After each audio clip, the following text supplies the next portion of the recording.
हैं और फू शिन को पकड़ लेता है और दोनों काफी क्लोज आ जाते हैं। शिन कहती है मेरी हेल्प करो, वो लोग मुझे किडनैप करना चाहते हैं। फू उसका हाथ पकड़कर भागने लगता है और कार में जाकर बैठ जाते हैं। गार्ड्स उन्हें ढूंढ रहे थे, तभी वो वहाँ से भाग जाते हैं। शन फू को गौर से देखती है और सोचती है कि ये टैक्सी ड्राइवर कितना हैंडसम है, मुझे तो इसी से शादी कर लेनी चाहिए। अगर मैं इससे शादी कर लूंगी तो मुझे उस बुढ़े इंसान से शादी नहीं करनी पड़ेगी। इसलिए शन फू को शादी करने का प्रपोजल देती है। फू शॉक्ड हो गया था और कार रोक देता है। फू कहता है तुम्हें पता है मैं कौन हूँ? शन कहती है टैक्सी ड्राइवर हो। फू बताता है मैं तो अभी जस्ट शादी से ही भागा हूँ। शन कहती है तुम भी? फू ये सुनकर शॉक्ड हो जाता है। शन बताती है कि मेरे पेरेंट्स 50 साल से ज्यादा की उम्र के आदमी से मेरी शादी करना चाहते हैं, इसलिए मेरे पास और कोई ऑप्शन नहीं था शादी से भागने के अलावा। वो बताता है कि मेरे पेरेंट्स भी थोड़े से पैसों के लिए मेरी ऐसी लड़की से शादी कर रहे थे जिससे मैं आज तक नहीं मिला। इस पर शिन कहती है अगर हम दोनों शादी कर लेते हैं तो वो कुछ भी नहीं करने आया था, तो मुझे तुम्हारी फिक्र हुई तो मैं आ गया। शन कहती है देखो मैं बिल्कुल ठीक हूँ। वो कहता है तुमने तो मुझे डरा दिया था।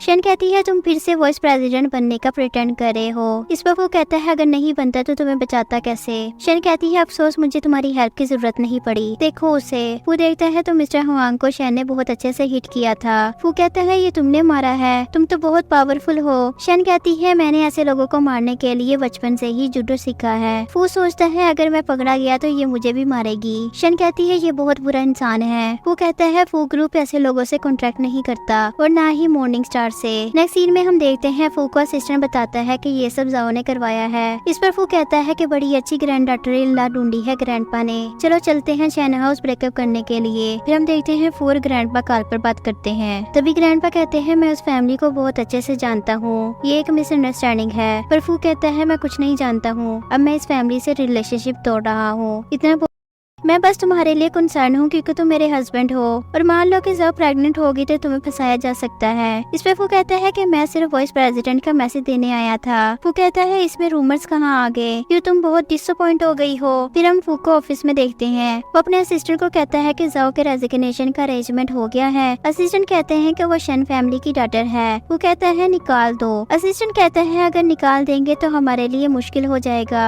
इसका जवाब मिस्टर शन और मास्टर को देना पड़ेगा। इस वो गुस्से से कहता है कि मैंने तुम्हें प्रॉब्लम सॉल्व करने का कहा था, ना कि सवाल करने के लिए। तभी ग्रैंडपा आ जाते हैं और कहते हैं कि किसकी इतनी हिम्मत हुई, मैंने जाओ को grand daughter in law choose किया है, कोई उसे कुछ भी नहीं कह सकता। वो कहता है ग्रैंडपा आप इस पर जिद ना करें। ग्रैंडपा कहते हैं मैं जानता हूँ तुम्हारी उस फ्रंट डेस्क वाली पर नजर है, तुम चाहते हो कि वो तुम्हारे साथ हो जाए, अगर तुम उसका भला चाहते हो तो मेरी बात माननी होगी। वो गुस्से से कहता है कि ग्रैंडपा आप हद पार कर रहे हैं। नेक्स्ट सीन में हम जाओ को देखते हैं जो फाइल